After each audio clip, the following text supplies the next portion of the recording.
Hey guys, Candymonk up here, and welcome back to another custom minifig showcase video. And today I have 9 figures to show you guys, so I'm gonna get right into it. So let's start. I have multiple different groups. Today I have different groups being DC, Marvel, and a few others, but I'm going to start off with the first one, which is anime. So first we have this guy. This is Torchwick from the anime on YouTube, called Rwby. It's spelled R-W-B-Y. You can find it on Rooster Teeth's channel if you want to go check that out. I've never seen anyone do a figure of this guy yet, so I decided I was going to give it a try, and I think it turned out pretty well. There is one problem I ran into with the cane. It was finished and it did have the little cane part on the end, but the cane part broke off and I lost it, so I have no idea where that is. But it was done. If you take off the hat, he does have his face fully detailed with his hair. So it just goes on there. I noticed you probably can't see the face too well with the hat on, so I'm just gonna bring it up here so you can see it a little bit better. But that's him, Torchwick from Rwby. And then next and last in this section, which is anime, is ryuk, or ryuk, or ryuk, however you want to pronounce it, from Death Note. So here he is. I think I did an okay job on him. The only thing that I kind of had a problem with is, or was, getting his hair to be the right color. As you can see, it's still orange. Because what I used for this figure was the official Lego Ghost Rider head, and for some reason they decided to make the flames on Ghost Rider's head part of the head, meaning it's not removable.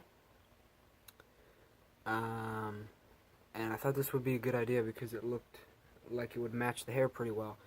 But being it was still translucent orange, the blue doesn't really come in too well through the orange. It ends up looking a little weird. But yeah. Otherwise, there is ryuk, or ryuk, or whatever.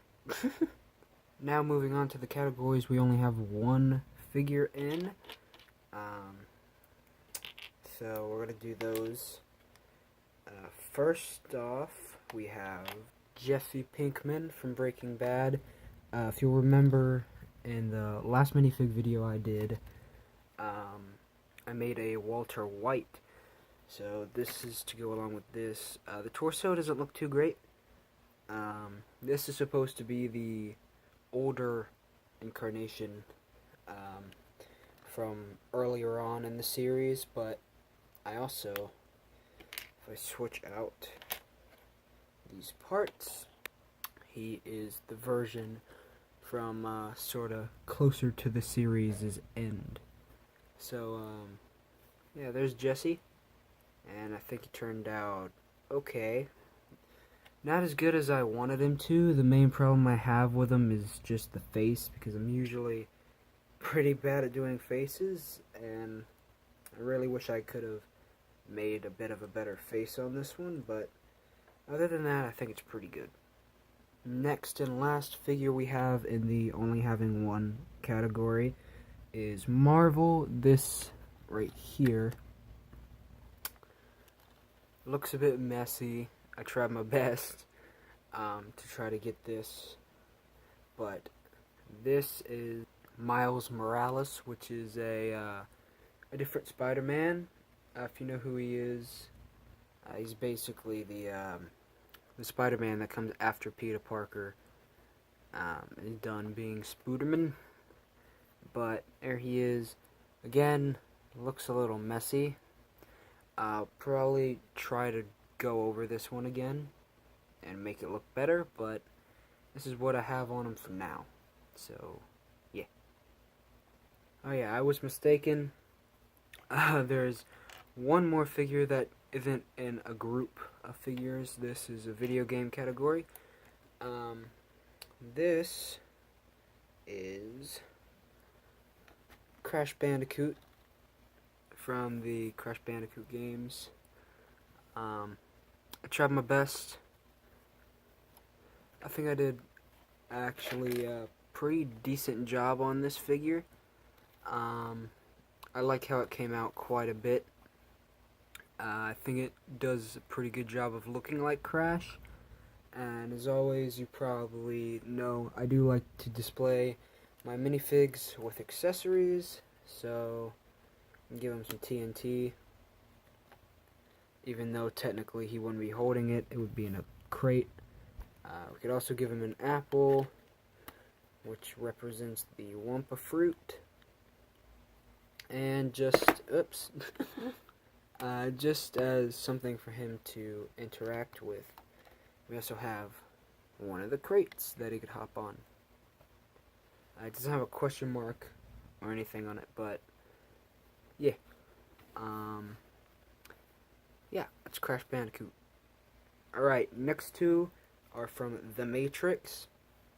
First one we have is Neo, or Mr. Anderson. And this figure was actually extremely simple to do. Really the only thing that I had to do was the face and the trench coat. But other than those two things, he's pretty much just official Lego. Nothing changed on it. I'm really glad I found these pants because I think they work really well for him and what he wears. But yeah, there's Neo. And of course, if you have Neo, you can't go without having Agent Smith. So here's Agent Smith. I did the technique that I did before on the T1000 figure I did, which is take off a little bit of the printing and use the printing that you left there to help you. So I left the cheekbones and the mouth expression because I think that just really does a great job of conveying the likeness to the actor. His hair is on the head, goes all the way around the back and in the top. But if this thing would stop falling over, that'd be great. But yeah, there's Agent Smith. These last two figures are in a group. They are from the DC universe. First off, we have Red Hood. This is the, I believe it's, trying to remember his name. I think it was, it might have been Dick Grayson, it might have been Jason Todd. I'm not sure, I'm trying to remember, but, I'm pretty sure it was Jason Todd. This version of the Red Hood, because as you probably know if you're a Batman fan, the Red Hood was originally just another alias of the Joker. But this whole project started off just by getting this head. I got this head in a Lego Batman Collectible Minifigure Series pack, and I saw it, and I was instantly inspired, and I wanted to go ahead and make this figure. I absolutely love how it came out. He's got a Uzi and a little, a little revolver there. But I'm really, really proud of how this one came out. It's one of my favorites in the whole minifig lineup for this video, and I love it. And last but not least, we have the final figure for this showcase. This is Damian Wayne. which is also known as Robin. This is Bruce Wayne's son, that iteration of Robin. So here he is. I didn't have a yellow cape, so I did have to paint one, and that made the fabric look a little weird. It made it a little bit hard as well, but it still came out pretty nice. He has his staff as well as a sword, because I've seen him use both of those in the comics. If we take those accessories away, and we also take off the hood, you'll be able to get a bit of a closer look at that face, as well as the custom torso there. And I'm really proud of the torso and legs of the minifigure. The face, not too much, because it's a little weird. But I've seen a few pictures where he doesn't have the hood on as well, and for that you could just give him this hairpiece. This falls over a lot. I'm gonna have to fix that before the next one of these, but with that might not be the best hair for this figure, but I don't know. There's Damian Wayne, and I hope you enjoyed this video. If you did enjoy the video, make sure to hit that like button down below to show me that you did. And as always, if you haven't already, make sure to also hit the subscribe button as well as the notification bell to make sure you don't miss out on any new content from the channel. And I'll see you guys later.